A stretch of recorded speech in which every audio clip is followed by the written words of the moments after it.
السلام علیکم ناظرین، میں ہوں حکیم فیصل اور آپ دیکھ رہے ہیں کلیم دعا خانہ یوٹیوب چینل۔ محترم، آج ہم آپ کو یہ جو موسم سرد اور خشک موسم چل رہا ہے، سردی خشکی کا موسم ہے، اس کے اندر جو بیماریاں پیدا ہوتی ہیں ان کے جو علاج ہے وہ بڑا آسان اور سیدھا سادہ آپ کو بتائیں گے، تاکہ سرد خشک موسم کے اندر آپ مختلف قسم کی بیماریوں سے بچ سکیں جی۔ ان کے اندر سب سے بڑی دو بیماریاں ہیں، ایک تو بواسیر ہے جو پھوٹتی ہے اس موسم کے اندر، اور دوسرا جو ہے وہ جلد کے اوپر الرجی ہے جس کو خارش، چنبل، تدر کہتے ہیں۔ تو یہ بڑے برے طریقے سے جلد کو متاثر کرتی ہے۔ تو اس سرد خشک موسم کے اندر ایک تو آپ نے غذا کا بہت خاص خیال رکھنا ہے کہ اس موسم میں تیزابیت بڑھ جاتی ہے، جس سمے خشکی بڑھتی ہے ٹھنڈ کے ساتھ، سردی کے ساتھ، تو یہ مرضیں پیدا ہوتی ہیں۔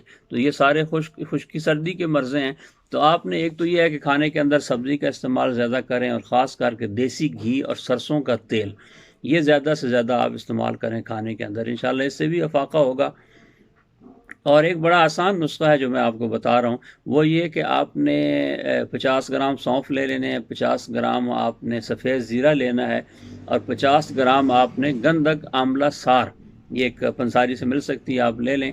ان ساری چیزوں کو گرینڈ کریں، اور گرینڈ کر کے ان کی پھکی بنا لیں، اور ایک ایک ٹی سپون صبح دوپہر شام پانی کے ساتھ استعمال کریں جی۔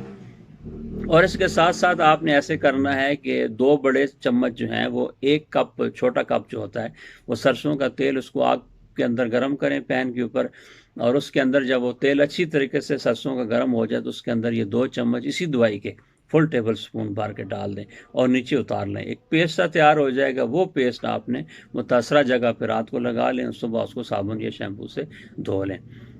تو انشاءاللہ آپ کی جو بواسیر ہے وہ بھی ختم ہو جائے گی اس سے ساتھ، اور ددر چنبل جو بنے ہوئے ہیں وہ بھی اس موسم کی بیماری ہے وہ بھی ختم ہو جائیں گے جی۔ آپ نے لائک، شیئر اور سبسکرائب ہمارے چینل کو ضرور کرنا ہے جی۔ السلام علیکم۔